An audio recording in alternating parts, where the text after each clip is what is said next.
السلام علیکم ناظرین، آپ دیکھ رہے ہیں خالق نگر ٹی وی۔ میں ہوں آپ کا میزبان محمد مصطفیٰ۔ الحمدللہ، پاکستان کی سب سے بڑی سیاسی جماعت، دنیا کی سب سے طاقتور اسٹریٹ پاور تحریک لبیک پاکستان اپنے پورے قد سے کھڑی ہے اور بلا شبہ بہت بڑی سیاسی طاقت بن کر ابھر رہی ہے۔ اتنے بڑے میڈیا اور سوشل میڈیا کریک ڈاؤن کے باوجود عوام کے دل میں گھس گئی ہے، نکالنا ناممکن ہے۔ قرارداد اسمبلی میں جانا بہت بڑی کامیابی ہے۔ تحریک کے بانی کے پردہ فرمانے اور امیر کے ساتھ 7,000 ایکٹیو ذمہ داروں کی گرفتاری کے باوجود کامیاب ترین دھرنا، ماشاءاللہ۔ کافی دوست غصے میں تھے اور غصے میں ہیں کہ اتنے بندے بھی شہید کروا لیے، زخمی بھی ہوئے، گرفتار بھی ہوئے، اور کیا صرف ایک قرارداد ہی پیش کرنا تھی؟ نہ شیخ رشید کا استعفیٰ مانگا، نہ ہی سعد رضوی صاحب رہا ہوئے۔ آخر یہ کس قسم کا معاہدہ ہے؟ تو اس معاہدے کی بڑی کامیابی یہ ہے، ڈائریکٹ سفیر نکالنا اتنی بڑی بات نہیں جتنی کہ اسمبلی میں بحث کے بعد، کیونکہ اسمبلی 22 کروڑ پاکستانیوں کی نمائندہ ہے۔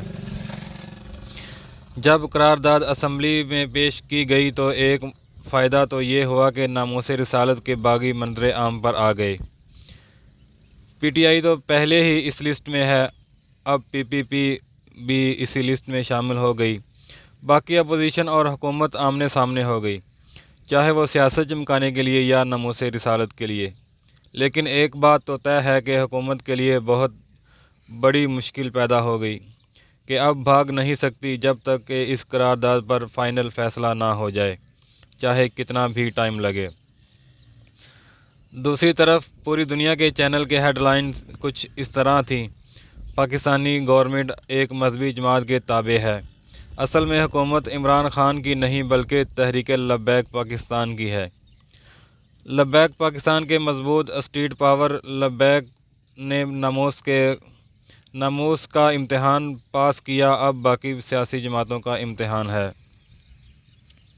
تمام انٹرنیشنل اخبار اٹھا کر دیکھیں، خبروں کا مفہوم یہی ہے جو میں نے بیان کر دیا۔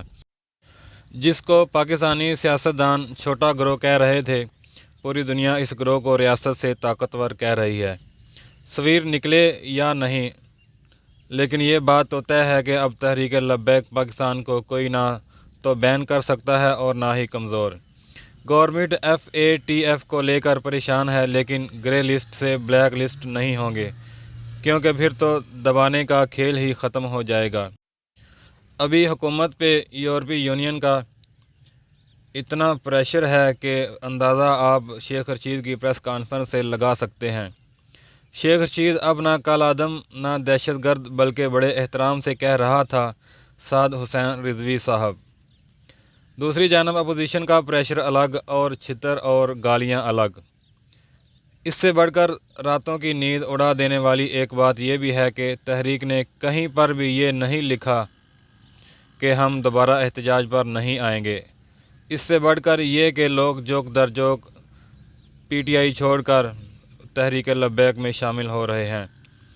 بس اب وہ لوگ ان کے ساتھ ہوں گے جو یا تو قادیانی یا رافضی ہیں یا یہودی النسل ہیں۔ اب آتے ہیں دوسری طرف کہ سعد رضوی صاحب رہا کیوں نہیں ہوئے؟ تو بات دراصل میں یہ ہے کہ آخری شک یہی تھی کہ سعد رضوی صاحب کو بھی گورنمنٹ رہا کر دیتی ہے اور کال عدم والا نوٹیفیکیشن بھی واپس لے لیتی ہے، لیکن سعادتوں والے سعد نے کہا کہ یہ دونوں کام ہم قانونی طریقے سے کریں گے۔ پاکستان کے ایوریج 50% وکلاء بھی تحریک کو جوائن کر چکے ہیں، الحمدللہ۔ جب کیس عدالت پہنچے گا تو چونکہ سعد بھائی کی گرفتاری کے 2 دن بعد مقدمات بنائے گئے، اس لیے اس میں بھی وزیر داخلہ کو مشکل پیش آئے گی۔ جو مین ایشوز ہے وہ کال عدم ہے۔ تو جن 1-2 پولیس والوں کی قتل اور چند زخمیوں کو بیس بنا کر کال عدم قرار دیا گیا، اس کا جواب تیار کیا جا رہا ہے۔ ویڈیوز اکٹھی کی جا رہی ہیں جس میں وزیر داخلہ کے آرڈر سے لے کر لبیک کے شہداء تک تمام مواد اور تحریک انصاف کی لیڈرشپ کے دھرنے کے بیانات اور سول نافرمانی سے لے کر پولیس والوں کو پھانسی دینے تک کے تمام ثبوت اکٹھے کیے جا رہے ہیں جو کہ سپریم کورٹ میں پیش کیے جائیں گے۔ اس کا فائدہ یہ ہے کہ وقتی طور پر اگر تحریک انصاف کو کالعدم نہیں قرار دیا جاتا تو کم از کم جب یہ حکومت سے باہر ہوگی تو نواز شریف کی طرح ذلیل و خوار ضرور ہوگی۔ تحریک کے شورا کے دور اندیشی کو دونوں ہاتھوں سے سلام پیش کرتا ہوں اور سب دوستوں سے گزارش کرتا ہوں کہ ہماری شورا کوئی عام شورا نہیں ہے، بلکہ یہ وہ شورا ہے جس کو بابا جی نے خود بنایا تھا اور انہی کے فیصلوں کے مطابق ہی معاملات کو چلایا جاتا تھا۔ ناظرین، اگر ویڈیو پسند آئی ہو تو لائک کر دیجئے اور شیئر کر دیجئے۔ چینل کو سبسکرائب نہیں کیا تو سبسکرائب کر دیجئے۔